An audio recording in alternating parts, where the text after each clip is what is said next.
Morning guys, I'm Dave Canterbury with Self-Reliance Outfitters in the Pathfinder School, back out here at the Pathfinder Outdoor Kitchen. We made some really good bread yesterday. I hope you enjoyed that video. Some of the best bread I've ever made myself, and honestly some of the best bread I've ever tasted. That butter in there just makes it amazing. So here's what we're gonna do today. We're gonna make some apple butter to go on that bread. It's a little bit of a process. It's a two-step cooking process, but don't let that intimidate you because it's not that tough. Stay with me and we'll get started. All right, so the first thing we need is a pound of apples. That's probably going to be 4 or 5 apples by the time we cut the cores out of them. And we're just going to leave the skin on, and we're just going to cut them straight down the core, just like this.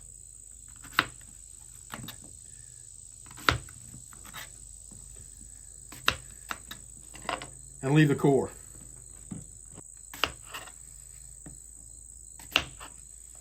All right. Now, we'll get rid of that. Now we're guessing that this is about a pound of apples, so let's hope it is. We'll take some of these bigger chunks and cut them in half. Okay, now we've got our apples in a cast iron saucepan here. We're going to add about a cup of water. And we're going to dump this off later, so a cup and a quarter. I'm just trying to fill the bottom of this saucepan really, more than anything else, to create some steam. And then I'm just going to put a pinch of salt in there. We're going to get this on the heat. All right, so we're going to put that over medium heat. And we're going to stir that every once in a while as it goes. We're just trying to soften those apples up into kind of a, not really an apple mash, but kind of an apple mash. We want them to soften them up a lot and evaporate most of the water off.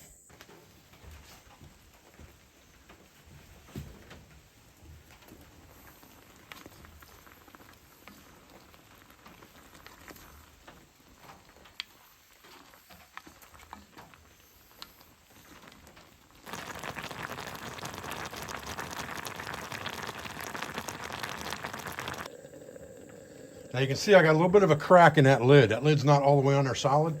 That's to help that liquid evaporate off there because we don't need all of that for sure. All right, so these apples are getting really close. I'm gonna take the lid off of this now to kind of evaporate a little bit more of this water as I stir this a little bit more consistently than I was before. Don't worry about the peels on these apples.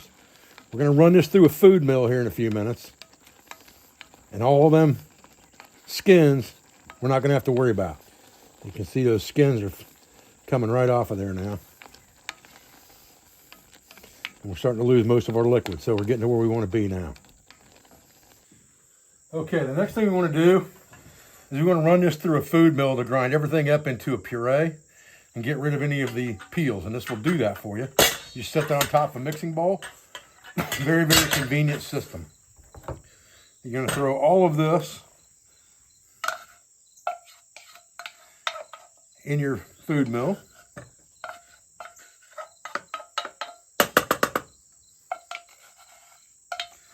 And you're going to reuse this pot in a minute, so get everything out of it now.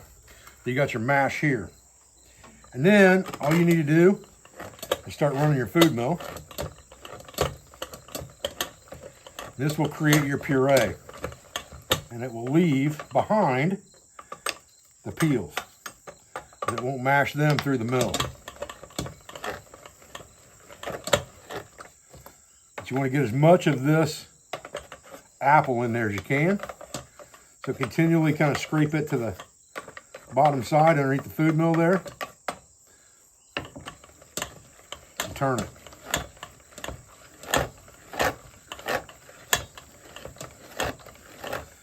You can see this can't grind up those peels. They're stuck in here. Now you're going to get a little apple in there, but it's mostly going to be the peels that are stuck in there. If we take this food mill apart, what you're going to see here is that all your peels are what's inside there, and there's no peels in here, and this is what you want. We'll scrape all this back in here, just like this. Okay. Now we'll get the food mill out of the way, clean this up, and we'll be ready to start cooking some apple butter.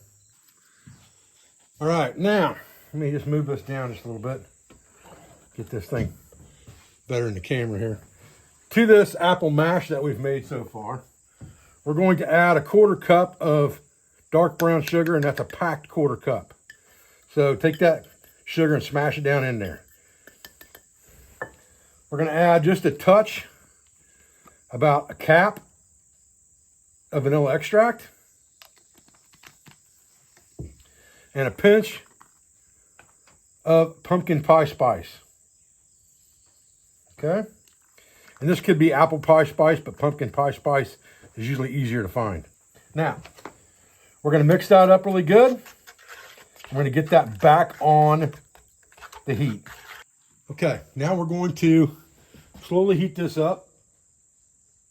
And that will start to thicken it and get it to that apple butter stage.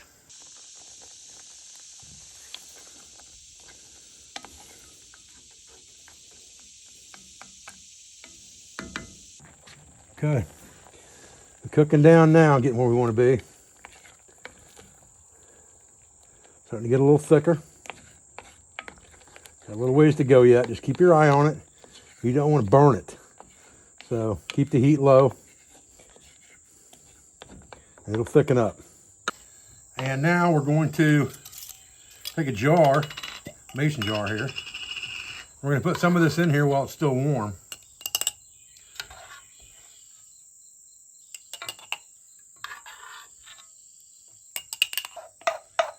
Easier to scrape this with. This won't be as easy to hit the mouth of the jar with.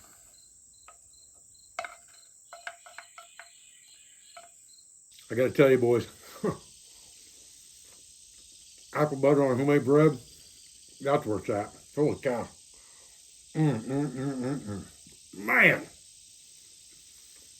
You don't even know what you're missing.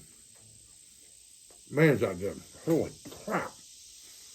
Man, that is some perfect apple butter. Small batch, but there's only one of me, right? Now, if you made this apple butter and you went through the process, the proper canning type process, then you don't have to refrigerate this until after you open it. If you just basically dumped it in a jar and put a lid on it so that you could store it in something, go ahead and let it cool down to room temperature and then refrigerate it.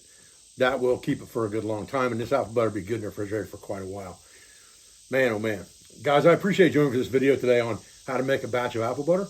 I appreciate your views, and I appreciate your support. I thank you for everything you do for our school, for our family, for our business, all of our sponsors, instructors, affiliates, and friends. And I'll be back with another video in this series at the Pathfinder Outfitter Kitchen as soon as I can. Thanks, guys.